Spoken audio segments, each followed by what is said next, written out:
Bismillahi walibni waruhil kudus al-ilahul wahid. Demi nama Bapa, Putra, dan Rohul Kudus, ketiganya yang esa. Shalom sahabat yang dikasih oleh Tuhan, berjumpa kembali dengan saya di channel ini. Terima kasih buat teman-teman yang selalu setia mendukung perkembangan channel ini dengan cara subscribe, like, komen, dan share. Tuhan memberkati kita.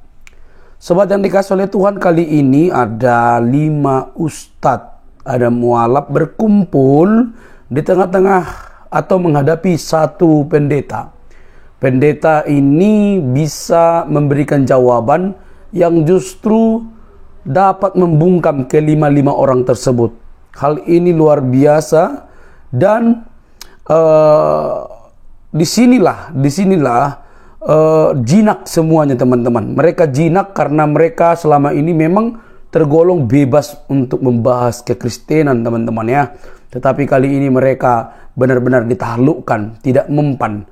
Oke, teman-teman, mari kita lihat video berikut ini. Jangan skip, dengar baik-baik supaya tidak salah informasi. Ini dia videonya.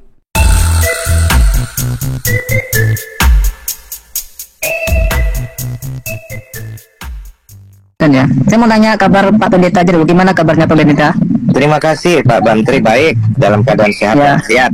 Saya dulu tertarik dengan pernyataan Pak Pendeta ya beberapa bulan yang lalu yang mengatakan Islam itu luar biasa. Islam itu mampu menutupi aib saudaranya sendiri. Dan Pak Pendeta juga waktu itu menyampaikan sering mengikuti ceramahnya Ustadz siapa ya yang dari Makassar itu ya? Dasat Latif. Ya, Ya Ustadz Dasar Latif. betul. Ini saya tertarik dan waktu itu juga berdoa lah buat Pak Pendeta yang mudah-mudahan hatinya terbuka, melunak gitu ya, menerima ajaran Islam. Itu aja Pak Pendeta. Terima kasih Ya. Pak Bang Tri atas doanya. Salam buat keluarga dan saya mau tanya Udin gimana kabarnya Pak Pendeta? Saya Pasti sehat hubungannya sama Udin ya? tidak ada komunikasi sama sekali lagi. Saya nggak tahu kabar beliau. Udah nggak bisa diurus. Ya. Padahal dulu dekat kali ya sama Saifuddin Ibrahim ya Pak Joshua ya. Konon kabarnya begitu dalam jejak sejarah juga nggak bisa. Lalu sekarang nggak ini lagi silaturahminya karena Ya. bantu dengan TUI lah. Ya, karena orangnya suka ketawa Pak Joshua, jadi nggak suka yang serius gitu. Iya, sama. Silakan Ustaz Wafi, mungkin ada pertanyaan. Iya, terima kasih Bang Bantri, Mas Dedi dan Uni Rifa, dan Bapak yang saya hormati, Bapak Pendeta Joshua Tewu. Terima kasih. Di sini ada sedikit kejanggalan Pak, selama saya membaca Bible. Dulu saya setelah sholat baca Quran Pak, sekarang setelah sholat saya baca Bible Pak. Bagus dong. Iya, setelah saya baca-baca, sejauh apa yang saya pahami Pak ya, Yesus itu sebuah nama bagi manusianya, begitu. Makanya ketika ada perbedaan untuk membuktikan mana roh jahat dan mana roh kudus, itu harus meyakini bahwa Yesus datang sebagai manusia. Berarti nama Yesus itu nama yang disematkan oleh manusianya. Pertanyaannya Pak, kenapa yang dituhankan ketika sudah kembali kepada Bapa itu kok tetap nama manusianya? Padahal kita tahu manusianya mati 3 hari, manusianya lemah, butuh kekuatan malaikat dan lain sebagainya. Bahkan di banyak ya episodenya itu ya, yang makan ikan goreng lah dan lain sebagainya. Kenapa yang dituhankan justru nama yang disematkan manusia itu tidak kembali kepada dulu, bahwa orang-orang Yahudi dan murid-murid awal Yesus menyembah yang namanya Yehova. Seperti itu Pak pertanyaan saya. Baik. Monggo. Jadi pertama Pak, nama Yesus itu telah ditetapkan sebagai satu-satunya nama di kolong langit ini yang olehnya semua manusia diselamatkan kalau berseru kepada nama itu sebagai nama di atas segala nama. Nama yang diyakini dapat menyelamatkan. Artinya bukan nama itu saja, di balik nama itu ada karya indah, agung dan mulia dalam penebusan manusia berdosa. Supaya, saya tidak pernah gunakan penebus dosa manusia. Saya orang yang bertolak belakang dengan 99% narasi Kristen yang dibangun bahwa Yesus penebus dosa manusia. Saya mengatakan Yesus penebus manusia dosa. Bukan dosanya yang ditebus, tapi manusianya yang ditebus. Itu misi dibalik karya agung di Golgota. Nah, kenapa nama itu tetap dibawa sampai ke sorga? Karena nama itu telah dipatenkan, tidak ada nama lain, nama yang dijanjikan kepada semua manusia, supaya barang siapa yang berseru kepada nama itu diselamatkan. Dari pertanyaannya, bagaimana dengan Yehova? Sebenarnya Yehova itu tidak asli Alkitab, termasuk Yahweh. Ya, apakah pakai H atau tanpa H. Yang ada di perjanjian lama, kalau orang-orang teolog mau jujur, itu yang ada hanya 4 huruf mati yang dikenal dengan istilah tetragrammaton, YHWH, tanpa pemanjangannya. Itu jadi semacam inisial dari sang pencipta. Jadi YHWH itu ya. Nah, itu sebabnya kalau Anda baca Alkitab, dikatakan bahwa itu bukan nama yang ditetapkan untuk menjadi nama yang menjadi pokok keselamatan, bukan. Karena ada nama yang akan diberikan. Nah, ketika dia turun dalam keadaannya sebagai manusia dan dia memberi namanya sendiri dalam eksistensinya sebagai manusia penyelamat itu dengan nama Yesus, maka nama inilah yang menjadi nama paten dalam soal keselamatan, Pak. Gitu. Kalau Anda periksa naskah perjanjian lama, naskah perjanjian baru, tidak ada nama lain selain nama Yesus. Sedangkan YHWH bukan nama. Bahkan orang Yahudi dilarang untuk berseru kepada nama itu, inisial itu. Kenapa? Karena orang tidak tahu bagaimana mengucapkannya sebenarnya. Nama itu tidak untuk diucapkan, tidak untuk diserukan. Makanya orang Israel asli, orang Ibrani, tidak berani memanggil dengan Yahweh, ya, tapi memanggilnya dengan Adonai. Adonai Elohenu, Adonai Echad. Seperti itu, bukan Yahweh. Belakangan itu muncul istilah itu untuk memudahkan penyebutan YHWH dalam berteologi. Tapi itu kemudian tidak disadari menjadi kerancuan bagi banyak orang. Nah, jadi seperti itu, Pak Ustadz. Kan gini, Pak ya. Ketika Bapak menjawab bahwa nama Yesus adalah nama yang telah dijanjikan sebagai penebus manusianya, sehingga nama itu menjadi abadi sampai dituhankan, padahal di konsep awal Yohanes 1 nomor 1 itu justru yang menjadi otoritas yang utama itu bukan logosnya, Pak, yang akan diberi nama Yesus, tapi Allahnya. Jadi kalau kita lihat konsep awal, pasal 1 apa yang Anda maksud? Coba dibacakan. Kan pada mulanya adalah firman. Firman bersama-sama Allah. Firman itu adalah Allah. Nah, yang menjadi otoritas di sini adalah Allah. Allah memiliki firman. Sehingga dalam Yohanes 1 nomor 14 dikatakan firman itu turun menjadi daging atau kita katakan manusia. Jadi yang menjadi otoritas dalam penyembahan itu adalah Allah. Kalau kita melihat dalam 13 prinsip keimanan orang Yahudi dari dulu sampai zaman murid-murid Yesus, ada istilah dalam Slosa Asal Ikarim, ya. Slosa Asal Ikarim itu adalah 13 prinsip iman Yahudi. Yang nomor 3 di sana dikatakan bahwa yang namanya Tuhan tidak boleh berjasmani dan tidak boleh berkonsep jasmani. Yesus jelas-jelas berkonsep jasmani dan Yesus jelas-jelas adalah jasmani. Yang awalnya firman lalu menjadi jasmani. Nah, kalau kita melihat konsep bahwa yang awal mula menjadi prioritas itu adalah Allah, kenapa ketika firman ini sudah turun dan kembali kepada Allah itu kok malah firmannya yang dituhankan? Bukan Allahnya yang memiliki firman itu. Karena kalau di Islam, Pak ya, kita sebagai orang Islam haram dan kafir hukumnya ketika menyembah firman. Kenapa seperti itu? Karena ketika kita sebagai orang Islam menyembah firman, itu tidak mewakili penyembahan yang lain. Allah itu memiliki beberapa sifat, yang maha berfirman, yang maha kekal, yang maha dahulu, tidak ada awalnya, dan maha-maha yang lain. Tapi kalau kita menyembah Allahnya, sama dengan kita menyembah seluruh sifat kesempurnaan yang melekat kepada dirinya. Nah, dengan logika tersebut, maka seharusnya umat Kristen itu menyembah, ini pemikiran saya, Pak ya, sebagai orang Islam, nanti bisa dibantah, seharusnya adalah Allah yang memiliki firman tersebut, bukan malah firman yang keluar. Meskipun ada konsep trinitas nantinya, meskipun firman ini sudah keluar lalu kembali lagi kepada Bapa yang di sorga atau Allah dengan A huruf besar, kata LAI, itu Allahnya, karena Allahnya pemilik firman dan dialah yang mengutus firman. Dan kalau kita lihat di Ibrani 3, Pak, orang yang mengutus dengan yang diutus itu jauh lebih tinggi derajatnya yang mengutus. Orang yang membuat rumah, sampai begini di Ibrani 3 itu, Pak, orang yang membuat rumah lebih baik daripada rumah yang dibuatnya, sampai dilogikakan seperti itu. Yesus sebagai apostolos, utusan dari utusan dari Allah yang dia berupa firman, dia kembali lagi kepada Allah. Nah, ini akan rancu ketika yang disembah justru firmannya. Karena yang namanya Tuhan itu memiliki beberapa sifat kesempurnaan yang semuanya milik Allah itu. Oke. Gitu kira-kira, Pak. Lanjut.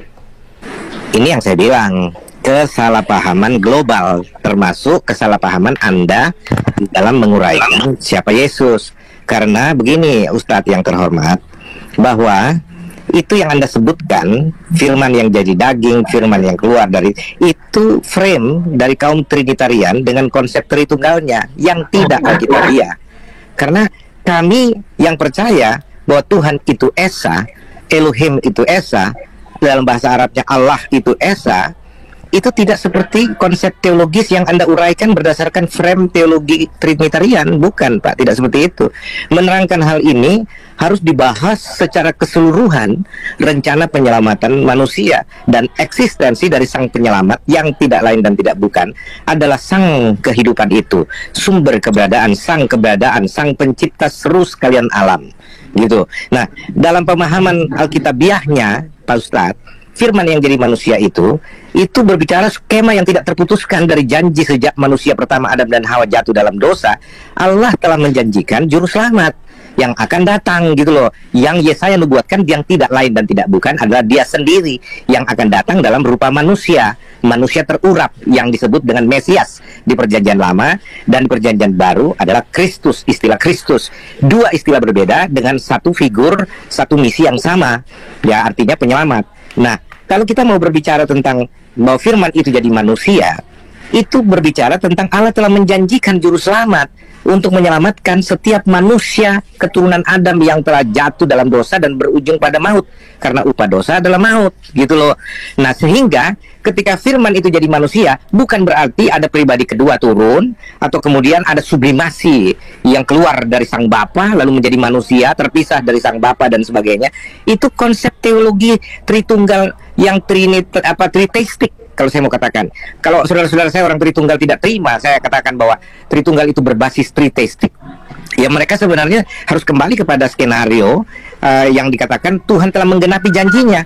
Jadi firman yang telah menjadi manusia itu artinya Pak, janji tentang penyelamatan lewat seorang juru selamat, yaitu Dia yang diurapi, yaitu Dia sendiri yang datang dalam keadaannya sebagai manusia, itu telah tergenapi di dalam diri sang Mesias yang diberi nama Yesus. Jadi tidak ada bicara ada pribadi lain yang kemudian dituhankan, tidak. Dia dari sononya memang Tuhan. Dia Tuhan yang menyatakan dirinya dalam rupa manusia. Gitu Pak Ustadz. Oke, lanjut Bang Suma. Oke, saya mau sapa dulu. Assalamualaikum warahmatullahi wabarakatuh, Bang Suma. Waalaikumsalam warahmatullahi wabarakatuh. Ya, saya mau beli obat dulu. Ya. Oke. Semangat malam Pak Pendeta Joshua Tewu. Selamat malam Pak Cuma. Akhirnya kita jumpa di sini Pak. Iya, mestinya di Makassar. Mestinya Makassar kita makan coto sama-sama. Itu nih saya bilang. Iya, mungkin karena faktor sekali kita nanya lah. Faktor sih begitu. Oke, apa kota Bos? Iya. Tapi ini Pak Pendeta ya, inilah bagusnya kalau orang yang berilmu yang kemudian tampil di permukaan memberikan pencerahan kepada anak bangsa gitu ya, supaya kita semua itu bisa berdialog dengan baik, mendudukkan perkara kebenaran dua agama ini. Amin. Untuk menghindarkan adanya hujat menghujat antar anak bangsa kan gitu. Yes, oke. Ya. Jadi begini Pak Pendeta, terkait dengan Islam Kristen kan gitu ya. Kalau di Islam yang kami pahami, kami mengenal sosok Nabi yang bernama Nabi Isa alaihissalam, yang mungkin Pak Pendeta tidak imani, melainkan mengimani Yesus. Di dalam Al-Quran gini Pak Pendeta diterangkan bahwasanya wa inna la ilmu lis-sa'ah wala tamtarunna biha wattabi'un hadza siratal mustaqim. Al-Quran kemudian mensuplai pengetahuan kepada kami umat Islam bahwa sesungguhnya manusia bernama Isa itu benar-benar menjadi pertanda tentang hari kiamat. Karena itu janganlah ragu-ragu tentang kiamat itu dan ikutilah aku. Inilah jalan yang lurus. Nah, yang kami pahami secara garis besar, Nabi Isa alaihissalam datang kepada Bani Israel, kemudian Nabi Isa alaihissalam itu ditolak, lalu kemudian ingin dibunuh, lalu Allah menyelamatkan beliau, diangkat ke langit. Nah, kondisi ini kemudian, ini pandangan saya sebagai seorang muslim, kondisi ini kemudian dimanfaatkan oleh ahli kitab orang Farisi untuk menjajakan sebuah konsep kepada Romawi dan Yunani, di mana konsep itu Nabi yang tadi melakukan mujizat ini kemudian diajarkan sebagai dewa yang datang dalam rupa manusia. Nah, yang ingin saya sampaikan di depan Pak Pendeta ini, tolong disikapi, diluruskan ketika pemahaman saya ini keliru. Baik Pak. Saya ingin mengatakan bahwa antara Yesus, Isa itu tidak ada hubungannya dengan Kristen sama sekali dalam hal pengajaran. Kenapa saya mengatakan demikian? Sebab di dalam kitab yang Pak Pendeta pegang, Matius 24 nomor 27 misalnya, sebab sama seperti kilat memancar dari sebelah timur dan melontarkan cahayanya sampai ke barat, demikian pula kelak kedatangan anak manusia. Yang saya pahami, anak manusia di sini adalah Yesus yang datang untuk yang kedua kalinya.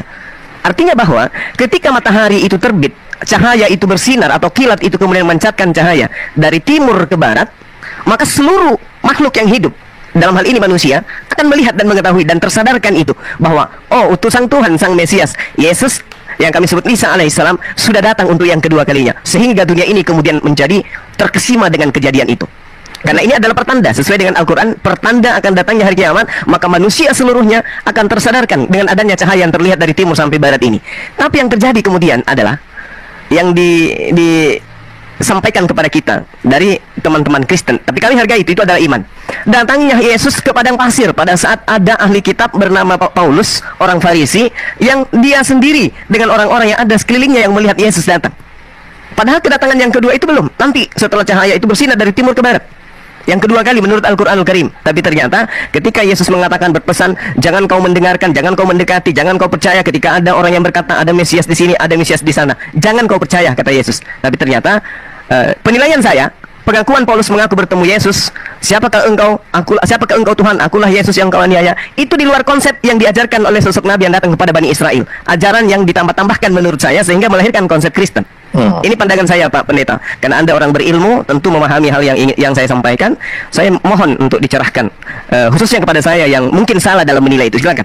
Baik, saudaraku Pak Suma, saya sangat menghargai, sangat menghormati pemahaman akidah Islam yang Anda sebutkan tentang Isa Al-Masih yang berlandaskan Al-Quranul Karim. Saya tidak membantahnya. Artinya itulah kepercayaan Islam berdasarkan kitab suci Al-Quran. Nah, hanya jikalau Anda kemudian memparalelkan antara Al-Quran dan Alkitab seolah-olah itu satu warna, dan disinilah persoalan tafsirnya, bahwa apa yang Anda katakan atau dengan penuh rasa hormat, apa yang Anda kutipkan berdasarkan ajaran Al-Quran, itu tidak diajarkan oleh Alkitab. Iman Kristen berdiri di atas bukan mitos para Yahudi, ahli Taurat dan orang Farisi, bukan. Iman Kristen dibangun berdasarkan kitab suci Alkitab Perjanjian Lama sampai Perjanjian Baru.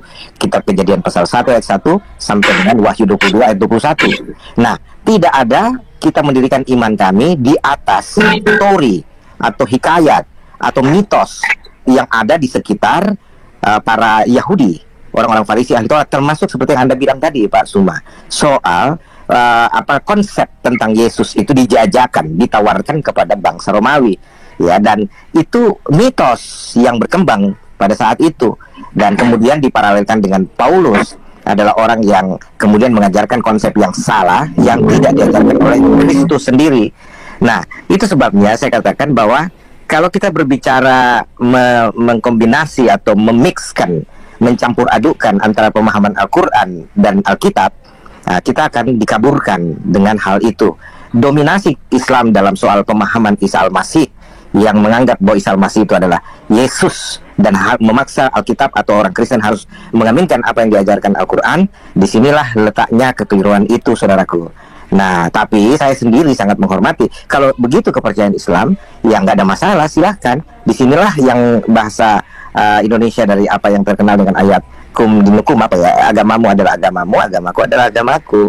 Begitu saya batang, sederhana saja. Iya, baik.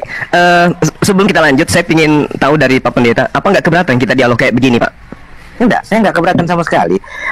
Artinya asal dialog itu dengan motif untuk mencari pengetahuan yang benar atau untuk mengkonfirmasi, kayak Bapak bilang, itu kan saya sangat hormati, sangat hargai Pak Suma. Ketika Anda bilang, kalau pemahaman saya salah tolong diluruskan, itu kan sportivitas yang patut dijunjung tinggi, patut dihargai. Makanya ketika Anda berbicara seperti ini, saya sangat menghormati, saya sangat memberikan apresiasi, dan semua teman-teman yang lain.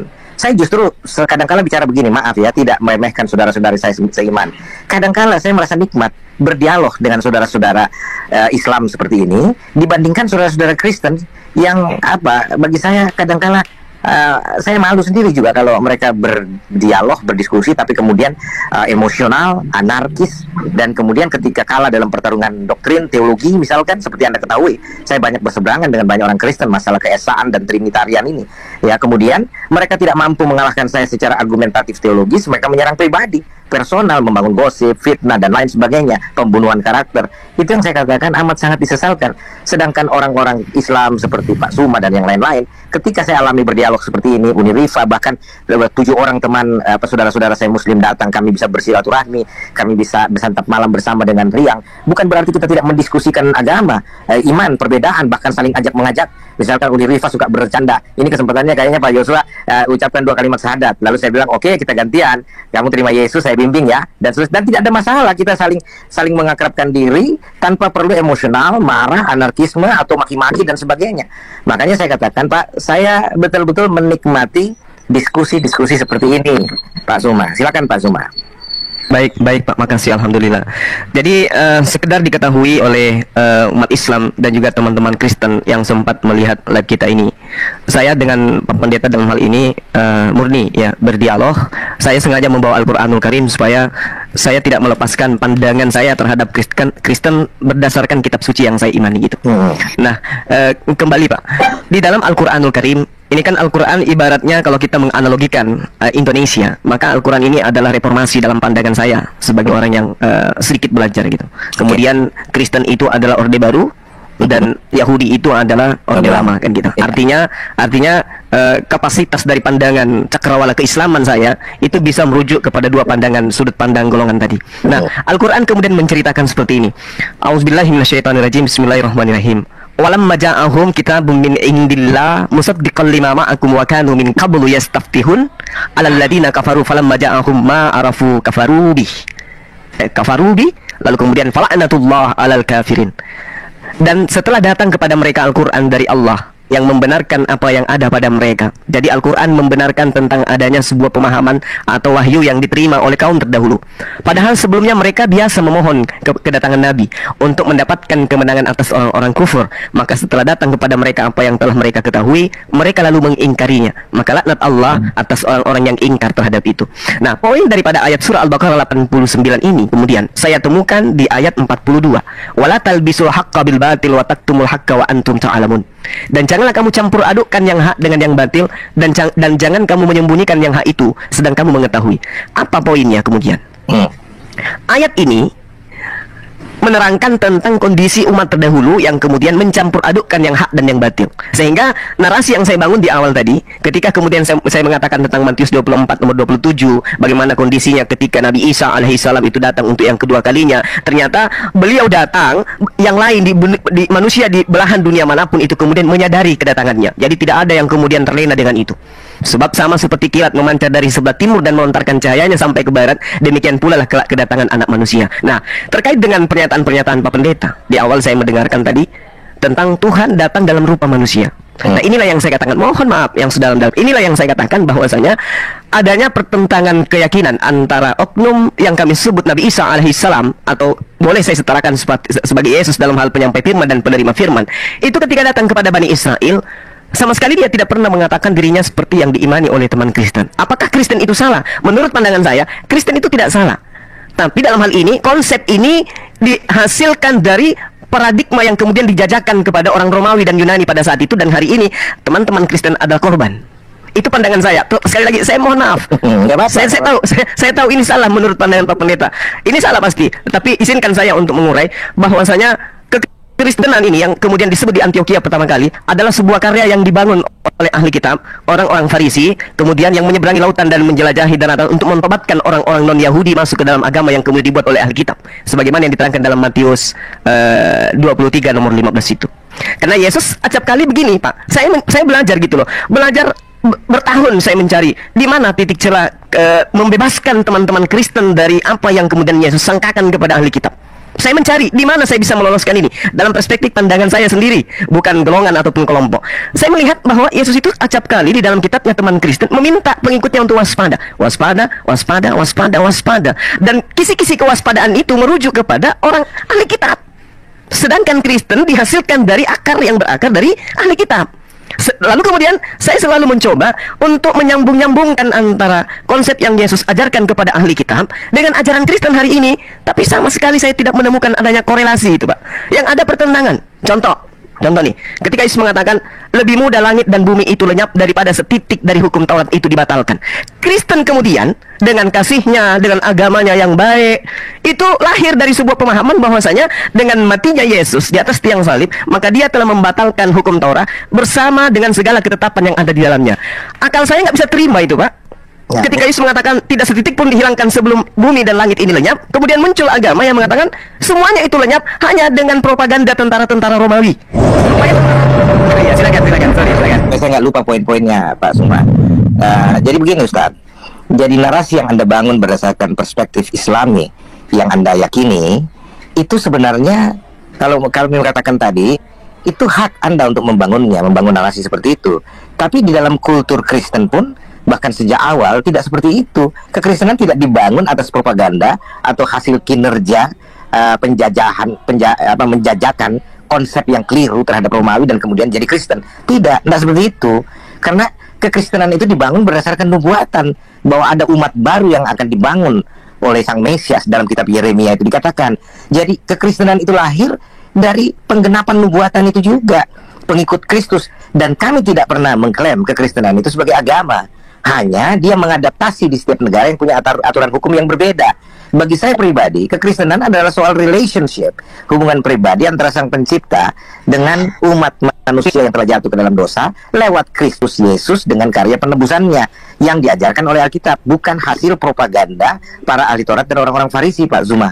Dan ini tidak sama sekali sesuatu yang Anda campur adukan antara kutipan-kutipan ayat yang saya aminkan. Kalau kutipan ayatnya saya aminkan, tapi ketika Anda bangun narasi dari kutipan itu yang salah, Pak Suma. Tidak seperti itu. Termasuk misalkan ya, bahwa kitab Taurat, hukum Taurat itu dibatalkan di Kolose 2:15 yang Anda maksud itu oleh kematian Kristus, dan itu tidak masuk di akal Anda. Karena saya bisa pahami, karena Anda tidak memahami dalam konteks holistik keseluruhan karya penebusan, bahkan mulai dari janji penebusan itu sampai penggenapannya.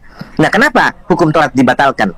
Hukum Taurat itu dikatakan sebagai pengawal sampai yang benar itu datang, sampai iman itu datang, gitu loh. Nah, sekarang misalkan begini, Pak Suma, saya mau gambarkan, analogikan itu begini.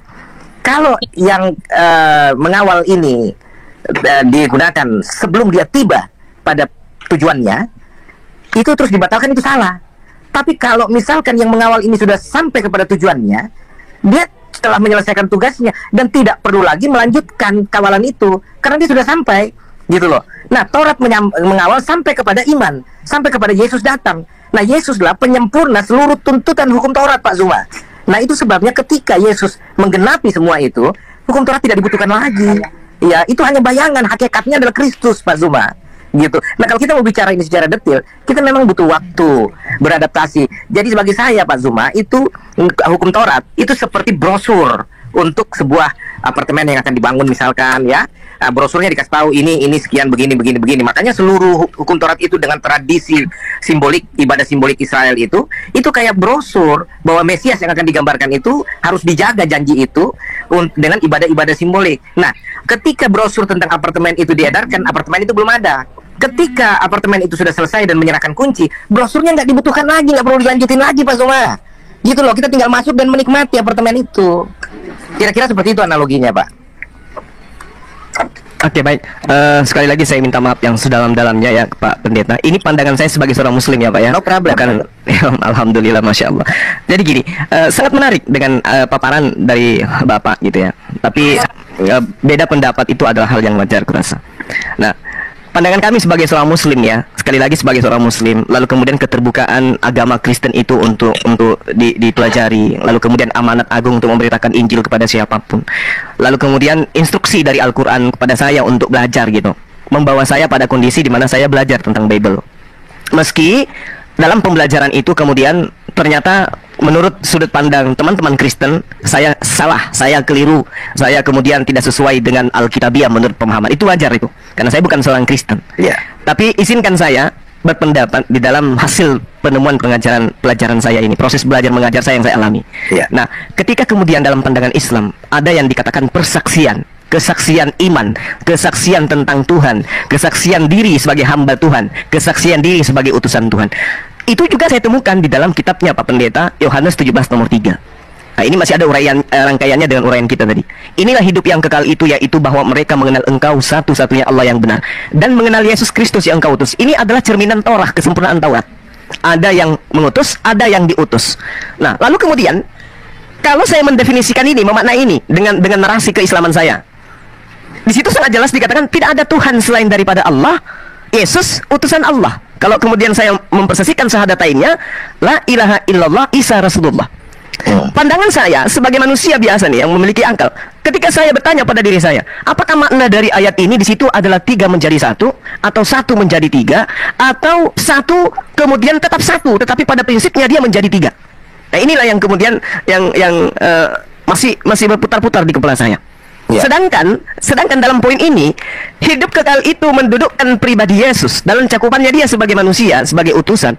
Poinnya adalah dia mengakui orang-orang Yahudi ketika ingin hidup kekal, dia kudu wajib hukumnya mendudukkan perkara ini dengan serius, bahwa Yesus itu hanya sekedar utusan Tuhan. Nah, saya dibingungkan dengan adanya kitab Yesaya 63 nomor 9 yang mengatakan bukan utusan, bukan duta. Sedangkan Yesus mengatakan dirinya adalah utusan.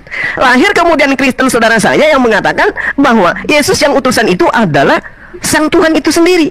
Nah, disinilah saya menemukan sebuah dilema pada diri saya yang kemudian justru akan semakin menguatkan iman saya, dan saya semakin cinta kepada Yesus. Gitu loh, gitu loh Pak Pendeta. Iya, menarik. Silakan Pak Zuma.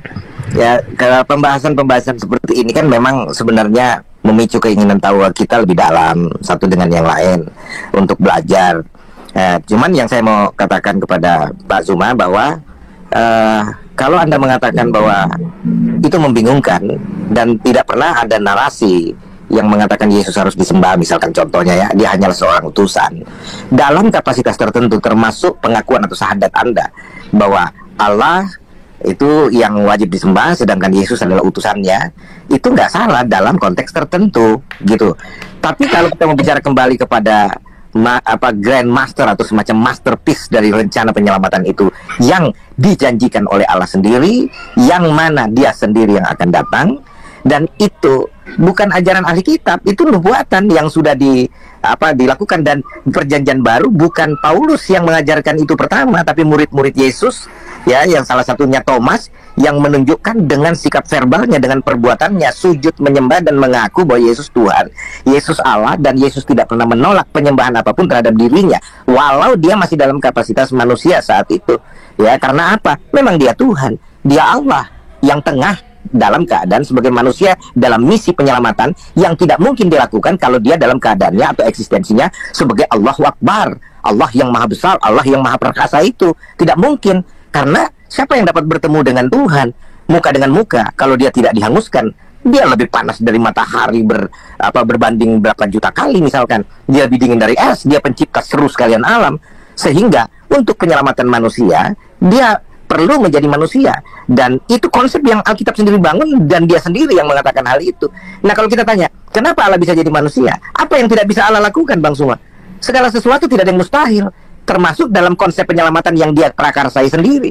Konsep penyelamatan itu bukan manusia yang memprakarsai, bukan Yesus secara terpisah dari Allah, tapi Allah sendiri yang memprakarsai, menginisiasi bagaimana menyelamatkan manusia yang telah jatuh dalam dosa, karena dia tidak menginginkan kematian orang berdosa, melainkan pertobatannya agar mereka kembali ke jalan rencana yang telah ditetapkan supaya mereka diselamatkan. Nah, Allah membenci dosa, Yesus membenci dosa, tetapi mengasihi orang berdosa. Itu sudah prinsip baku dalam kekristenan, Pak Suma. Sehingga kita perlu melihat ini rancangan secara global, tidak ada tubrukan. Dalam kapasitasnya dia sebagai manusia penyelamat seperti yang dinubuatkan, ada beberapa ayat di Alkitab yang mengatakan hal itu. Bahkan dalam 2 Timotius 3:16 itu, 1 Timotius 3:16 itu, sorry itu mengatakan bahwa dia telah menyatakan dirinya dalam rupa manusia. Dan penyembahan coba Pak Zuma kalau belajar Alkitab sungguh-sungguh, adakah Yesus pernah menolak penyembahan kepada dia? Tidak ada, Pak. Dia menerima penyembahan itu karena memang dia Tuhan, dia Allah. Seperti itu contohnya. Jadi banyak hal yang perlu kita melihat di dalam perspektif kekristenan yang alkitabiah secara murni, tidak dimix dengan perspektif Islami, Pak Zuma. Tapi dengan demikian juga saya tetap menghormati, dan inilah kekayaan tafsir di ruang pencari ilmu, para pencari ilmu seperti Pak Suma dan teman-teman, sehingga orang-orang dengan motif yang benar untuk mengkonfirmasi apa yang mereka punyai lewat pertanyaan-pertanyaan yang lahir itu harus diapresiasi, apapun model pertanyaannya gitu. Dan saya sangat senang karena punya pengalaman akhirnya berbicara dengan Pak Suma yang orang gambarkan kasar, brutal, dan sangat anarkis sebagai pengejek Kristen. Tapi saya alami dengan Pak Suma nggak seperti itu. Orangnya santun, orangnya bijak. Kita cuma pernah clash informasi ketika di YouTube pernah mau direncanakan live, tapi kemudian setelah semua kesepakatan dengan Zulkifli kalau saya nggak salah, itu kemudian dibatalkan karena saya menginginkan Pak Suma live on cam, tapi Pak Suma katanya nggak mau. Persoalannya cuma di situ. Lalu kemudian saya tidak lagi beredar-edar. Tapi ketika memang saya dalam kapasitas tidak bisa on cam dan tidak bisa memaksakan diri juga yang lain on cam, ya tidak masalah. Saya berbicara begini pun saya lihat bahwa ternyata teman-teman juga berbicara secara santun, menunjukkan bahwa Anda itu orang-orang Islam yang berpendidikan, punya ilmu, punya marwah yang layak diapresiasi, dan saya senang akan hal ini, Pak Suma. Baik Pak. Mungkin Pak Pendeta masih ada waktu barangkali, atau ada kesibukan, atau masih bisa dialog sedikit, Pak? Pak, saya izin sebentar aja, saya akan balik. Mohon maaf karena mobil saya ternyata mengganggu, ada parkiran di depan. Anak saya mau pulang, jadi mobilnya mesti keluar. Saya ambilkan dulu ini. Sebentar aja Pak, saya jeda sebentar ya. Mohon maaf ya Pak Zuma dengan teman-teman. Baik. Saya akan kembali ya. Baik, terima kasih Pak Joshua. Halo Pak JT. Iya. Sedikit ya teman-teman. Pak, kami di Kalibata nih Pak. Ya, Kalibata Semuni ya.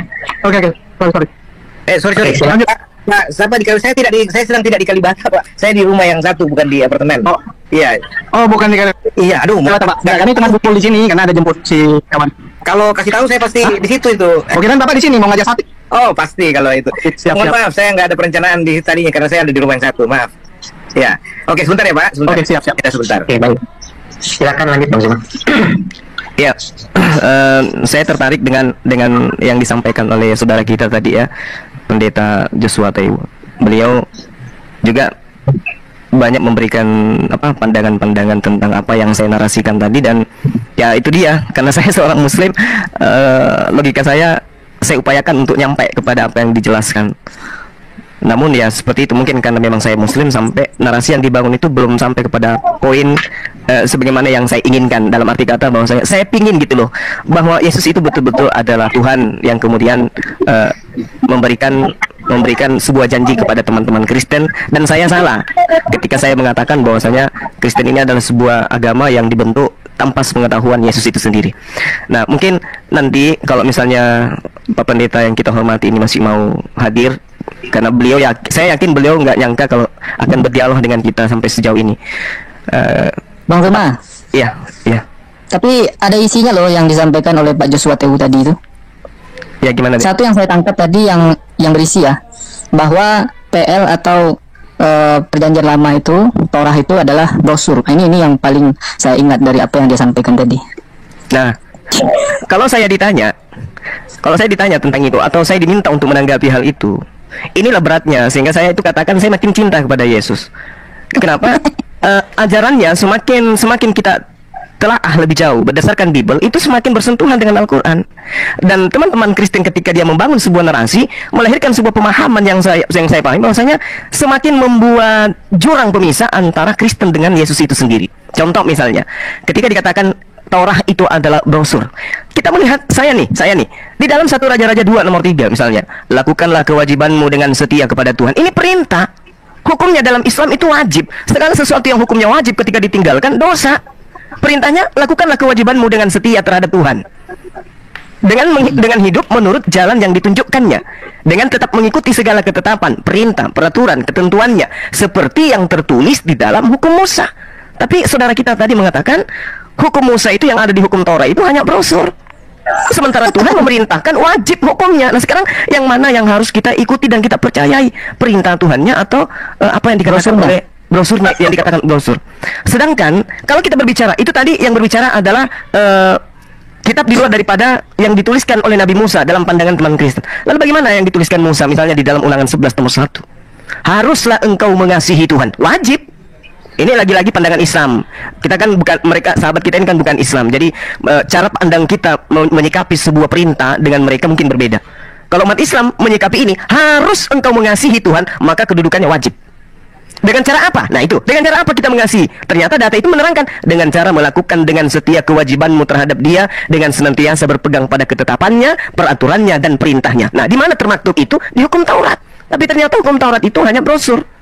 Nah iya, makanya kalau ada kawan-kawan yang mengatakan tadi tidak ada poin yang bisa diambil dari apa yang disampaikan oleh Pak Pendeta Joshua Tewu itu, saya tegaskan lagi, ada poinnya tadi ya, bahwa PL itu adalah brosur. Nah, mungkin tahun 2024 nanti jadi spanduk. Ya, terus gini, ada gambarnya kan? Adinda, tolong sedikit dari saya gitu ya.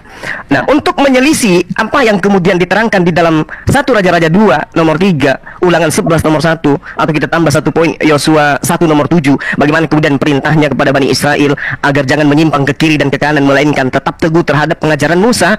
Itu kemudian kita melihat bagaimana dia mengambil contoh Thomas di dalam Yohanes 20 nomor 28. Di situ memang dikatakan bahwasanya avec crite Thomas kai eipen otomatis. Ho kurios. Nah, ini yang harus tapi saya rasa pendeta ini paham sampai ke sana. Thomas mengatakan kurios. Artinya kalau dia mengatakan kurios dan juga mengatakan theos, sama sekali itu tidak merujuk kepada Yesus. Kenapa saya mengatakan di sini? Karena jelas sekali pada data Yohanes 20 nomor 28 ini, kata kurios dan juga kata theos ini itu menggunakan bentuk nominatif. Artinya, saya sebagai orang Makassar nih, ya, paham betul bahwa untuk subjek yang dibicarakan tidak ada di tempat. Berarti Thomas tidak sedang berbicara dengan oknum yang ada di depannya sebagai ungkapan bahasa tadi. Kurios, ho kurios, ho theos, tapi merujuk kepada oknum yang ada di luar sana. Makanya Yesus nggak menampik, Yesus tidak menolak, Yesus tidak mengatakan, oh aku bukan theos, oh aku bukan kurios. Yesus tidak menampik itu. Kenapa? Karena Yesus paham sekali kata kurios dan theos itu bukan untuk dirinya, tetapi untuk sang dia yang telah mengutus dirinya. Contoh misalnya di dalam Matius 27 nomor 63, dan mereka berkata, Tuhan, kami ingat bahwa si penyesat itu sewaktu hidupnya berkata, sesudah 3 hari aku akan bangkit. Nah, kata Tuhan di sini itu kurie. Artinya itu subjeknya jelas merujuk kepada Yesus, bukan kepada esensi di luar Yesus yang mengatakan kurios tadi. Ini kurie artinya merujuk kepada dirinya, maka akan berubah kemudian dari nominatif ke vokatif. Dan saya rasa seorang pendeta terpelajar seperti Pak Pendeta Joshua itu pasti ngerti, bukan kurios tapi kurie yang harus ditujukan kepada Yesus ketika Thomas mengatakan, oh Yesus itulah Tuhannya, Yesus itulah Allahnya, Yesus itulah pencipta langit dan buminya. Tapi faktanya tidak, dia mengatakan kurios bukan kurie, dia mengatakan theos bukan kepada theon dan seterusnya. Ini artinya bahwa Yohanes 20 nomor 28, Yesusnya ada di depan Thomas, sementara kenapa Thomas tidak mengatakan kurie, malah mengatakan kurios? Artinya Thomas menisbahkan kata kurios itu merujuk kepada esensi yang ada di langit, bukan yang ada di depannya. Andai saja kata Tuhan dan kata Allah itu ditujukan kepada Yesus, maka jelas sekali Thomas akan mengatakan kurie, bukan kurios. Sorry, ini adalah... saya udah masuk ya. Oke, thank you. Silakan Pak Pendeta. Pertama soal hukum Taurat, bahwa kalau Anda membuat semacam penghakiman bahwa saya salah dan tanda kutip bahasa saya sadis mengatakan hukum Taurat sebagai brosur, itu sah-sah saja persepsi Anda, tetapi itu sangat menyesatkan publik, Pak Suma, bahwa Anda tidak bisa memaksakan perspektif Islami untuk diterima dalam perspektif Kristen yang mengatakan bahwa hukum Taurat punya masa berlaku sampai pada Kristus datang. Setelah itu bukan lagi hukum Taurat pemberlakuannya, tapi hukum kasih. Dan perintah itu harus dilakukan sampai yang dinubuatkan dalam hukum Taurat itu tiba, yaitu Yesus. Dan sejak itu tidak lagi menggunakan prinsip perjanjian lama. Anda mengatakan bahwa Al-Quran adalah semacam buah reformasi. Artinya Al-Quran yang harus dirujuk. Nah sekarang kalau saya bicara bahwa perjanjian baru, ajaran Yesus itu merupakan ukuran, bukan lagi perjanjian lama, kok Anda tidak bisa terima? Itu pemaksaan seperti ini yang saya katakan menyesatkan publik, Pak Suma, dengan penuh hormat ya. Termasuk ketika Anda mengatakan soal narasi yang Anda bangun tentang penyembahan Thomas, dan Anda mau mengatakan bahwa konsep pemahaman kami salah. Alkitab yang dihasilkan dalam terjemahan bahasa Indonesia oleh para pakar di Lembaga Alkitab Indonesia itu bukan pakar ecek-ecek. Pak Suma. Tapi itu orang-orang yang sudah teruji kepakarannya di seluruh dunia yang berkumpul dalam keahlian masing-masing, ahli sejarah, ahli arkeologi, ahli bahasa dan sebagainya. Bukan sempalan, Pak. Dan Anda tidak bisa mengukur bahwa apa yang dihasilkan dalam Alkitab Perjanjian Alkitab dalam bahasa Indonesia, teks bahasa Indonesia itu salah dan harus kembali ke bahasa aslinya. Anda tidak punya hak itu, Anda tidak punya dasar kepakaran seperti itu, Pak Suma. Sehingga Anda tidak berhak mengukur apalagi menghakimi pemahaman Alkitabiah yang lahir dari teks Alkitab yang sudah diadaptasi di dalam konteks bahasa Indonesia sebagai bahasa untuk menuntun orang Indonesia mengenal Yesus Kristus sebagai Tuhan dan Juru Selamat mereka, agar orang-orang Indonesia termasuk Anda bisa percaya Yesus sebagai Tuhan. Ketika Anda bertobat dan percaya Yesus, Anda diselamatkan. Itu maksudnya, Pak Suma. Baik. Terima kasih Pak Pendeta. Sekali lagi saya minta maaf. Itu narasi internal yang kubangun tadi setelah Pak Pendeta keluar dari sini sejenak. Ya, bukan di depan Pak Pendeta, namun ternyata Pak Pendeta itu nyimak. Jadi gini, Pak. Kenapa saya mengatakan itu? Bukan dilandaskan kepada Al-Quran. Kalau landasannya kepada Al-Quran itu tadi, wala talbisul haqqa bil batil wa taktumul haqqa wa antum ta'lamun. Lagi-lagi reformasi berbicara tentang orde lama dan orde baru. Nah, tetapi yang saya jadikan acuan adalah pernyataan Yesus yang konon diimani oleh sahabat-sahabat Kristen saya. Lukas 16 misalnya, di nomor 17-nya. Lebih mudah langit dan bumi lenyap daripada satu titik dari hukum Taurat itu batal. Kalau kita menarasikan secara bahasa jangan Indonesia, dipotong, Pak Suma. Itu belum selesai ayat itu. Sampai semuanya digenapi. itu kalau yang sudah digenapi, Pak. mohon maaf, Pak. Yesus. Itu yang tertulis di dalam Matius 5. Yang saya baca ini Lukas 16 nomor 17. Itu berbeda datanya, Pak. Kalau di Matius 16 nomor 17 itu hanya sampai kepada kata eimi, atau kata yang kemudian disebut de, atau disebut dengan kata dalam bahasa Yunani itu fito. Fito itu batal. Sebutkan dalam bahasa Indonesia. Bapak baca bahasa Indonesia supaya semua orang juga dengar. Iya, lebih mudah langit dan bumi lenyap daripada setitik dari hukum Taurat itu batal. Berakhir pada kata pito dalam bahasa Yunani. Jadi tidak ada kelanjutannya di ayat 17 nomor Lukas 16 itu, Pak. Yang Anda maksud itu adalah Matius 5 gitu. Satu-satu, Pak, supaya saya jelaskan langsung. Lukas 16. Oke. Nomor 17. Ayat 17, oke. Baik. Saya lihat dulu, oke. Lebih mudah langit dan bumi lenyap daripada satu titik dari hukum Taurat batal.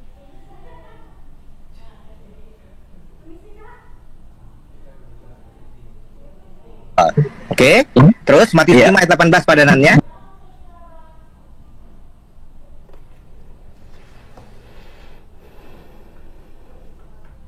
Bukan, yang kurangnya itu dalam hukum pemahaman Alkitabiah. Nah, Anda mengambil ayat yang satu, tapi tidak tidak mau mengangkat kelengkapan dari referensi ayat itu. Nah, semuanya sudah digenapi, Pak Suma, gitu, di dalam diri Yesus. Jadi apa yang perlu lagi? Hukum Taurat sudah sempurna di dalam Yesus, sudah digenapi. Nah, perintah itu sudah dipenuhkan, Pak. Bang Zuma, langsung tanyain datanya aja, Bang. Pak Joshua. Datanya itu, Bang. Enggak, sampean tadi mengatakan kalau ada dua ayat berbeda, satu lengkap dan satu itu kurang, harus pakai yang lengkap itu datanya pakai apa gitu? Apakah ada ilmunya? Itu, Pak. Matius 5 ayat 18 itu, mulai dari ayat 17 itu kan tadi Bang Suma merujuk ke situ. Nah, tapi tidak dibaca selengkapnya. Ayat yang bersamaan dengan itu harus diambil yang lengkapnya. Dikatakan ini ayat 17 mengatakan, coba ya. Saya tanya ilmunya, Pak, bukan ayatnya. Kalau ayatnya kita mungkin lebih hafal gitu. Saya tanya ilmu untuk membandingkan ketika ada dua ayat, satunya lengkap, satunya kurang, harus dipilih yang lengkap. Itu validasi dari siapa gitu? Validasi dari hukum orang-orang Kristen memahami firman Tuhan. Gitu loh, Pak. Nah, Anda mau cari datanya apa? Data itu kalau bicara ada ayatnya apa enggak? Itu ini ayat gitu loh. Lanjut dulu, Bang Zuma. Setelah ini ambil ayat yang hanya sebagiannya, padahal ada ayat lain yang menerangkan itu, ya, padanannya. Itu tidak lengkap, Pak. Itu tidak fair. Lanjut dulu, Bang Zuma. Setelah ini saya minta waktu. Kok bisa nggak lengkap gitu? Aneh juga gitu. Kok ada kanonisasi? Bukan begitu kok, Julius. Bukan tidak lengkap. Kenapa nggak disingkirkan saja? Kan ada kesempatan saat kanonisasi untuk menyaring mana yang masuk. Oh, tidak begitu cara berpikirnya. Karena apa? Injil Matius ditulis oleh orang berbeda, Injil Lukas ditulis orang berbeda, dengan persepsi perspektif yang berbeda, tetapi muatannya, kontennya sama. Itu melengkapi, itu namanya menyempurnakan. Yang tapi saat kanonisasi kan lain. Setuju. Tapi waktu kanonisasi kan ada kesempatan, Pak, untuk menyaring, Pak. Kanonisasi itu kan tujuannya adalah menyaring mana yang masuk dan tidak masuk. Kalau dirasain dimaksudkan dengan kanonisasi, pengkanonisasi jadi gini, bukan berbicara tentang apa persyaratan mutlak membuang hukum, membuang teologi dan sebagainya, enggak. Ya, jadi gini teman-teman Muslim, sedikit Pak Pendeta. Ya, Jadi kita mengambil pandangan kita terhadap apa yang ada di dalam Al-Quran. Allah kemudian menarasikan bagaimana Allah menciptakan manusia. Di ayat yang satu mengatakan dari tanah, di ayat satu mengatakan dari air. Kita anggaplah seperti itu fenomena yang terjadi pada malam hari ini. Jadi kita nggak boleh mengatakan kenapa nggak dihilangkan aja, karena itu nggak lengkap. Mungkin tadi narasinya oleh Pak Pendeta itu ketika saya membacakan Lukas 16 nomor 17, Pak Pendeta dia memikirkan Matius 5 nomor 18 sehingga ada sesuatu yang kemudian dikatakan tidak lengkap gitu. Itu maksudnya. Ada miskomunikasi Ya. sedikit, Bang. Oke, namun gini Pak, ketika Bapak mengatakan di dalam Matius 5 nomor 18 harus kemudian semuanya terjadi, ya terjadi di sini artinya genomai. Genomai ini artinya semuanya pas. Itu bukan berarti yang dimaksud adalah ketika Yesus itu mati di salib, Pak. Tapi harus kembali kepada anak kalimat dan induk kalimatnya. Apa itu? Bumi, langit. Sama dengan lenyap. Ketika bumi dan langit itu lenyap, barulah kemudian hukum Taurat itu bisa dihilangkan. Apa korelasinya? Coba kita lihat yang saya bacakan tadi Lukas 16 Enggak ayat 17. begitu Pak Suma, enggak begitu. Itu Anda salah paham terhadap ayat itu. Oke, saya salah paham. Karena Oke, begini silakan. Pak Suma, saya terangkan ya, bahwa yang dimaksud itu adalah konten dari nubuatan itu. Isi Taurat itu menuntut penebusan manusia. Langit dan bumi itu instrumen untuk mengikuti seluruh rencana Tuhan bagi penebusan manusia berdosa lewat Kristus Yesus. Jadi bukan penggal-penggalan, kalimat-kalimat lalu kemudian hubungkan dengan alam dan sebagainya. Bukan begitu. Semua berbicara tentang satu konsentrasi rencana Tuhan bagi penyelamatan manusia, di mana semua instrumen dunia ini harus mengikuti itu. Itu loh. Dan itu sudah digenapi oleh Yesus secara sempurna. Oke, baik. Sedikit lagi dari saya, Pak Pendeta. Silakan. Saya sangat menghargai. Ya, Saya nambahi, Bang, ya, caranya, Bang. Ya, saya sangat menghargai itu. Lagi-lagi saya mengatakan saya berdiri di sini hanya sebagai seorang Muslim, bukan sebagai seorang Kristiani yang kemudian menyelisih pendetanya, bukan. Jadi ketika ada pandangan yang berbeda itu wajar. Jangan menjadikan kemudian seperti saya dengan teman-teman Kristen lainnya itu nyahut-nyahutan oleh karena adanya tendensi saling ingin mengunggulkan argumentasi. Oh, tidak. Karena Bapak adalah seorang pendeta yang saya hormati. Gini Pak, ketika Bapak mengatakan hal yang Bapak ucapkan terakhir tadi, Yesus itu menggenapi dan menggenapi, sehingga dunia harus tahu seperti apa kemudian. Tapi yang saya temukan sebagai seorang Muslim di dalam belajar Bible, Yesus datang, dia menjajakan keselamatan itu hanya dengan mentaati perintah Tuhan. Bahkan Pak, yang saya temukan di dalam Matius 8 nomor 4, Yesus itu justru memerintahkan orang melakukan persembahan seperti persembahan Nabi Musa. Dan tidak pernah kemudian dia mengatakan persembahan seperti yang diimani teman Kristen. Malah nih, terakhir dari saya, malah nih Pak, ketika kita melihat pernyataan iblis di dalam Matius 4, ketika dikatakan ada tertulis Tuhan akan mengirim malaikat untuk menatang engkau ketika engkau itu adalah anak Theos, ya, ada tertulis bahwa dia akan menatang engkau di tangannya agar kakimu tidak terantuk kepada batu. Saya sebagai orang yang belajar, saya selidiki kitab Bapak dan memang ada tertulisnya di Mazmur 91 bahwa mengirim menatang anak Tuhan di tangannya supaya kaki anak Tuhan ini tidak terantuk kepada batu. Betul iblis ini. Tapi ketika kemudian saya melihat di dalam Lukas 24 nomor 44 sampai nomor 46, ketika Yesus mengatakan ada tertulis di Mazmur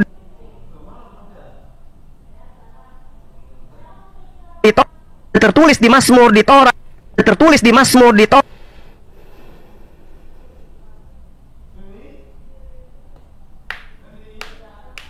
lalu kemudian dikatakan dalam kitab para nabi bahwa dia akan bangkit, dia akan mati dan bangkit pada hari ketiga di antara orang-orang mati. Saya cari bolak-balik Pak dari Kejadian sampai Wahyu, saya tidak menemukan itu tertulis. Artinya gini, iblis itu lebih akurat pemberitaannya daripada, mohon maaf, daripada apa yang dikatakan oleh Yesus. Atau Lukas dalam memberi catatan ini tidak menemukan data itu di dalam kitabnya orang Yahudi, sehingga ada ketimpangan yang terjadi. Nah inilah makanya saya katakan ketika Bapak mengatakan kesempurnaan itu adalah ketika Yesus itu sudah disalibkan di atas tiang salib. Saya tidak menemukan poin-poin ini, kecuali dari iman Kristen yang harus saya hormati, yang saya harus junjung tinggi bahwa itu adalah konsep keyakinan, nggak boleh diganggu-gugat. Tapi dialog itu harus tetap dibangun. Saya kira begitu Pak Pendeta dari saya. Lukas 24 nomor 44 sampai nomor 26 itu mungkin besok hari atau lusa atau tahun depan Pak Pendeta masih mau berdialog dengan saya. Sekiranya data itu sudah bisa disajikan, agar kiranya saya menggugurkan konsep yang saya imani, yang saya pahami tentang agama saudara-saudara saya. Demikian Pak, silakan. Baik. Tenang Pak Pendeta ya.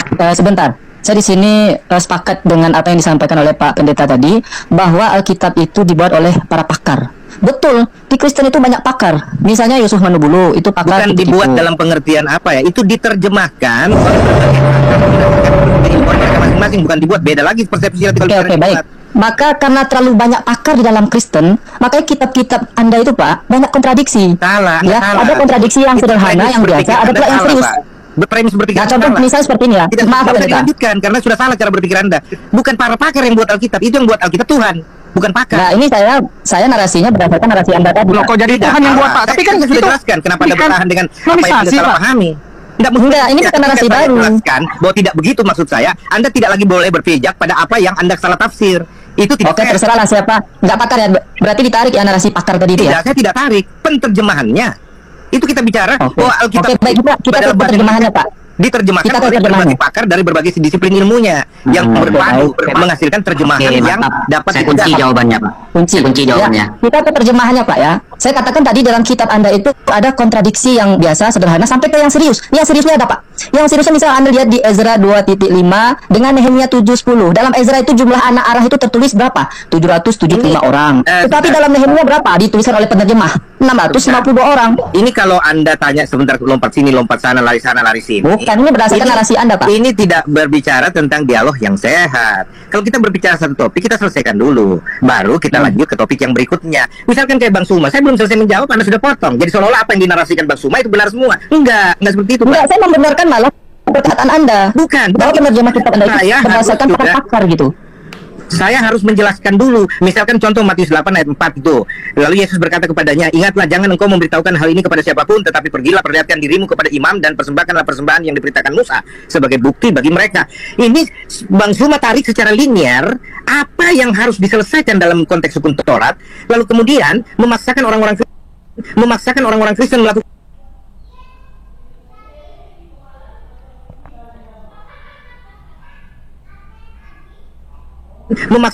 Kristen melakukan itu.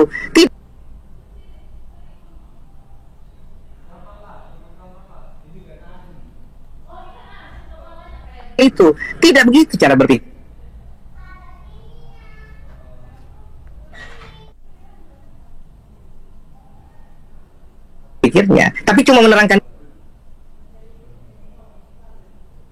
Pikirnya, tapi cuma menerangkan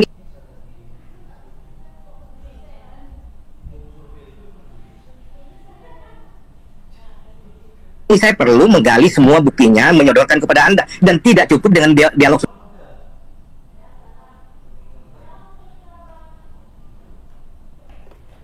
seperti ini, Pak. Nah, itu sebabnya ini diskusi seperti ini hanya untuk kita memberikan semacam pemahaman-pemahaman bahwa kekristenan itu memahami. Nah, sedikit Pak ya, tadi saya sedikit hampir tergugah loh Pak dengan pernyataan jenengan yang sangat saya hormati ketika jenengan mengatakan Yesus Tuhan gara-gara Yesus membiarkan murid-muridnya menyembah dia. Itu di ayat mana itu Pak? Saya kok baru tahu itu. Yohanes 20 ayat 28 Pak, 27 ayat 28. Ketika Thomas sujud dan mengakui bahwa Yesus Tuhan, Yesus Allah dengan menyebut Yesus ya Tuhanku, ya Allahku. Dan Yesus meneguhkan penyembahan itu dengan berkata, karena kau sudah melihat aku, maka engkau percaya. Tapi berbahagialah mereka yang tidak melihat namun percaya. Percaya apa? Apa yang diakui. Seperti itu. Itu konsep pemahaman Kristiani berdasarkan Alkitabnya. Oke, tidak apa-apa Pak. Itu sangat saya hormati jawaban jenengan Pak. Yeah. Bapak Pendeta Yesua pernah baca original teksnya nggak Pak? Yunaninya? Saya mau kasih tahu, tidak ada gunanya Anda mau menyeret soal baca teks aslinya atau apanya semuanya. Karena semua bahasa Indonesia ini dalam terjemahan Alkitab itu bersumber dari bahasa asli yang sudah dikomunikasikan oleh para pakar bahasa di Lembaga Alkitab Indonesia yang kami percayai, yang sudah mewakili kontekstualisasi berpikir untuk orang-orang Indonesia bisa memahaminya. Konteksnya adalah bahwa orang bisa dibawa kepada pengenalan akan Tuhan secara baik dan benar, dan juru selamat tunggal selain Yesus tidak ada. Temanya itu. Kalau Anda berluas ke segala macam, itu nggak ada gunanya. Kalau Anda bilang begini, harus bahasa asli. Tidak semua orang Arab percaya Al-Quran. Padahal itu bahasa asli dari Al-Quran, dari bahasa Arab. Contohnya, orang Ibrani, bahasa Perjanjian Lama. Tidak semua orang Ibrani percaya Yesus, percaya Yahweh misalkan. Soalnya pun Yunani. Jadi tidak ada korelasinya pertanyaan Anda, Pak. Soalnya gini Pak, kalau kita sampai tidak tahu bahasa aslinya, meskipun sudah diterjemah para pakar, ini akan menyebabkan miskomunikasi Pak. Maksudnya miskomunikasi begini. Komunikasi bagaimana, Gini, Pak? Berarti saya Anda jelaskan, juga harus bentar. meragukan terjemahan Al-Quran. Bentar Pak ya, saya jelaskan ya. Begitu pertimbangannya, Pak. Ini Pak, kalau sampai di dalam Yohanes ya 22:8 itu dimaknai menyembah Yesus, berarti dalam Kejadian 23 nomor 7 di sini dikatakan begini Pak. Kemudian bangunlah Abraham lalu sujud kepada Bani Het. Nah, ini kalau kita lihat antara original teks Kejadian 23 nomor 7 dengan Yohanes 20:28 itu sama menggunakan kata dalam Yunani ini Pak ya, proskuneo. proskuneo ini bukan menyembah menjadi dituhankan, Pak. Tunggu dulu, Pak. Itu enggak bisa sama Tunggu dulu. beda konteksnya, Pak. Anda Loh, tidak tunggu dulu. memaksakan. Iya, saya jelaskan dulu, Pak, ya. Anda memaksakan dengan anak manusia. Itu enggak sama kata anak, tapi tidak bisa dikenakan dengan semua konteks. Nah, Itu yang saya gini, katakan Pak. makanya Anda. Di dalam Yunani, Itu. kata Jangan sembah paksakan. Yohanes dan Kejadian itu sama menggunakan proskuneo, Pak. Ya. Nah, ini maknanya bukan penyembahan sebagai Tuhan, Pak. Ini maknanya bersujud untuk penghormatan, karena kalau dimaknai penyembahan sebagai Tuhan, maka miskomunikasinya Abraham sedang menyembah Bani Het nanti, Pak. Karena di sini sama-sama menggunakan original teks proskuneo, Pak. Tidak bisa Anda linear seperti itu, Pak. Tidak bisa Anda mengeneralisasi kata proskuneo untuk semua konteks. Bisa dengan berbagai macam konteks. Ada, monggo disodorkan, Pak. Konteks itu. Di mana saya harus bukti bahwa Yunani proskuneo itu bisa bermakna sujud penghormatan sebagai Abraham kepada Bani Het, dan sujud bermakna penyembahan sebagai Tuhan. Di mana datanya itu, Pak? Alkitab, datanya adalah Alkitab. Baca seluruh Alkitab supaya Anda paham dengan baik dan benar. Saya mohon Oke, maaf, Pak. Saya mau beli obat dulu, Pak. Lanjut. saya sudah ditunggu, Pak. Mohon maaf karena ini berkembang. Saya tidak. Tadi mau beli obat terus. Ini saya jual selompak nih, Bang. Waktu Oke, Pak Pendeta Joshua Teu, terima kasih banyak, Pak, atas kehadirannya di sini. Ya. Saya mewakili adik-adik saya Bang Suma, mengucapkan terima kasih. Saya juga sama-sama. mengucapkan terima kasih kalau kita Baik, berbicara baik. seperti ini semata-mata hanya untuk bertukar pemahaman. Ya, betul, saja. betul. Gitu. Iya, iya, benar, Dan benar, no Ya, personal feeling ya, no hard feeling. Yes. Terima kasih oke. Pak Joshua. Siap. Sering mampir Pak ini ya Pak Joshua ya. Baik. Terima kasih, Pak Joshua. Mohon maaf, Pak, ya. Sama-sama, Pak. Iya, Saya juga Sering-sering mohon kesini maaf. Pak. Nih, siap. Kita bisa ngobrol di jauh nanti ya. Oke. Oke, Mohon maaf baik, kalau Pak. membicarakan. Oh. Ya. Terima Sehat kasih. selalu, Pak Pendeta. Baik, baik. Sama-sama, Bang Suma. Tuhan berkati. Sama-sama. Shalom. Baik teman-teman yang dikasih oleh Tuhan, kita sudah mendengarkan diskusi ya. Saya bilang diskusi bukan debat karena lebih kepada saling tukar pikiran, tetapi sangat menarik. Dan walaupun ada dibumbui beberapa kali agak panas seperti itu ya, oleh karena ada di antara mereka itu yang motong-motong begitu. Nah, kalau kita mendengar teman-teman dari diskusi ini, maka satu poin penting untuk kita ingat selalu bahwa kita mesti mempertanggungjawabkan iman kita kepada orang-orang yang mungkin selama ini belajar mandiri atau belajar sendiri tentang iman kekristenan, tetapi dia tidak ngerti secara total. Bahkan untuk sekelas Juma saja, dia mengakui dirinya belajar Alkitab, tetapi perhatikanlah hasilnya. Dia selalu membahas Alkitab, menafsirkan selalu lepas konteksnya. Itu bermasalah teman-teman. Kalau begitu cara belajarnya, maka akan kacau balau penafsirannya. Nah, teman-teman, kalau kita lihat debat tadi dari awal hingga akhir ya, diawali dengan sebuah pembukaan dari Bamtri kalau tidak salah. Dia bicara apa? Dia pernah berbicara terhadap pendeta tersebut, lalu karena pendeta tersebut belajar Quran dan lain sebagainya, didoakan supaya pendeta tersebut masuk Islam begitu ya. Ya, kalau belajar sesuatu, belajar agama tidak mesti masuk agama sebenarnya ya.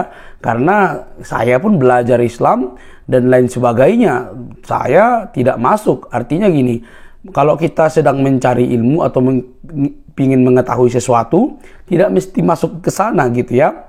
Jangan baper begitulah ya. Nah, di situ juga ada Zuma, ada Naza YB ya. Lalu ada juga Julius yang nanti yang barusan kita lihat dia ngerotos gitu, motong-motong begitu ya, langsung ditempeleng gitu ya. Ditempeleng bahasa yang baiknya sebenarnya itu ya. Untuk menunjukkan bahwa dia tukang potong. Karena dijawab dipotong, tapi kan nggak masuk akal apa yang disampaikan. Nah teman-teman, ketika kita mendengarkan diskusi ini teman-teman, di sini Ustaz Zuma benar-benar tidak bisa berkutik kalau saya bilang. Kenapa? Dia mencoba mau memberikan tafsiran liar pun tidak bisa terhadap kekristenan. Pendeta ini bisa menguasai alur diskusi tanpa mengurangi poin yang mau disampaikan tentang Alkitab, tentang Yesus yang hendak dibicarakan, yang dibicarakan di dalam. Nah, menariknya Ustadz Zuma memberikan argumentasinya karena dia belajar katanya. Lalu dia benar-benar dibimbing dan dibuktikan bahwa apa yang dia pelajari lalu tafsirkan sesuka hatinya dia, lepas konteks, itu justru dibantah dengan baik. Inilah masalahnya teman-teman. Kalau orang muslim belajar dari orang yang tidak memahami penafsiran yang benar terhadap Alkitab, kita tidak bisa mengartikan Alkitab itu sesuai selera, bahkan melepaskan ayat, dari teks, dari konteks. Tidak bisa. Itu semua satu alur. Maka kalau ada orang yang seperti Juma berkata, oh aku belajar, jadi aku mau bertanya, oke lah nggak apa-apa, pada konteks ini dia bertanya. Tapi di berbagai macam video, dia sedang bertanya. Bahkan dia berkata bahwa dia lebih ngerti tentang kekristenan dibanding orang Kristen. Di sini teman-teman, di sini kelima-limanya orang ini semuanya tidak mengerti apapun tentang kekristenan. Mereka hanya mengumbar sesuatu ayat tentang Kristus, tentang Alkitab, tapi mereka sebenarnya tidak ngerti apa yang mereka ucapkan. Maka ketika diluruskan, justru mereka ketahuan tidak ngerti apa-apa. Ya kan, kasihan, ya kasihan. Misalnya apa yang dibahas dalam itu tentang Yesus, ya tidak tahu hari kiamat dan lain sebagainya, itu kan bukan seperti yang dikatakan oleh si Zuma tadi. Dia mesti ada konteksnya, itu seperti berbicara tentang apa. Nah, itu harus kita ikuti dengan baik. Nah, teman-teman, semoga dari diskusi ini menyadarkan banyak orang, terkhusus umat muslim yang mengikuti Ustadz Zuma dan lain sebagainya sebagai pakar kristologi katanya, ya entah dari mana pun saya nggak tahu. Yang mengikuti mereka segera bertobat, begitu ya. Karena yang mesti Anda tanya itu orang Kristen, para pendeta, bukan ustadz yang mungkin pun mereka belajar Alkitab, tapi mereka bukan ahli di dalamnya. Oke? Hati-hati dengan penafsiran-penafsiran liar, karena Anda tidak ahli di dalamnya. Ingat, Kristus mengasihi kita. Dialah jalan satu-satunya menuju Allah yang benar, Allah yang esa. Dialah kebenaran itu. Dialah jalan, dia kebenaran, dan dialah hidup itu. Percayalah, karena dialah yang menyelamatkan kita oleh kasih karunia. Oke teman-teman, semoga kita cerdas, tidak perlu baperan. Mari kita harus bangun iman kita di atas kebenaran. Karena kebenaran tidak mungkin dapat ditipu, kebenaran tidak mungkin dapat dimanipulasi, kebenaran itu akan memenangkan jalannya sendiri. Sekalipun banyak menuduh, tetap kebenaran akan menang. Oke, kiranya kasih Kristus yang mengasihi semua teman-temanku muslim di mana berada, dan jangan lupa untuk mendukung channel ini dengan cara subscribe, like, komen, dan share. Sampai ketemu di video selanjutnya. Bye-bye.